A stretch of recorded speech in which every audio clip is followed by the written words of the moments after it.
இயேசுவுக்கே புகழ். இயேசுவில் பிரியமானவர்களே, இன்று நம் ஆண்டவர் லூக்கா 20ஆம் அதிகாரம் 17ஆம் வசனத்தினூடாக இவ்வாறு நம்மோடு பேசுகின்றார். கட்டுவோர் புறக்கணித்த கல்லே கட்டிடத்துக்கு மூளைக்கல் ஆயிற்று. மிகவும் அருமையானதொரு வார்த்தையினூடாக இன்று நம் ஆண்டவர் நம்மோடு பேசுகிறார்.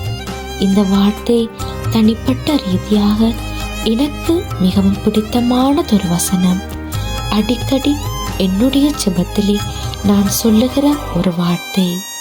பிரியமானவர்களே, இந்த வார்த்தையானது குடும்பத்திலேயோ வேலை செய்கிற இடங்களிலேயோ வேண்டாதவன் என்று தள்ளி வச்ச உங்கள் ஒவ்வொருவருக்காகவுமே கொடுக்கப்பட்டிருக்கு.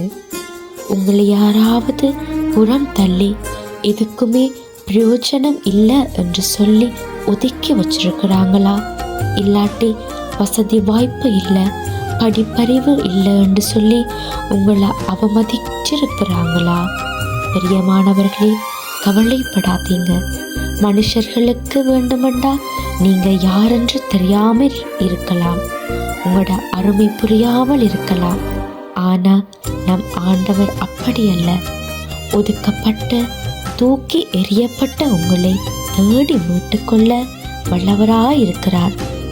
ஒரு கட்டடம் கட்டணும் என்றா அதோட அடித்தளம் மிகவும் உறுதியானதாக இருக்க வேண்டும். அப்படி அது உறுதியாக இருந்தால்தான் கட்டப்படுகிற கட்டடம் அசையாமல் இருக்கும். அதே போலதான் பிரியமானவர்களே, ஆண்டவர் உங்களையும் அழைத்திருக்கிறார்.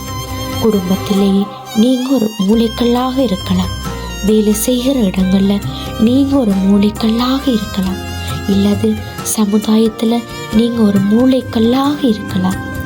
நீங்க எந்த இடத்துல உதாசீனப்பட்டு புறக்கணிக்கப்பட்டீர்களோ அதே இடத்துல ஆண்டவர் உங்களை தலைக்கல்லாக மாற்றுவார்.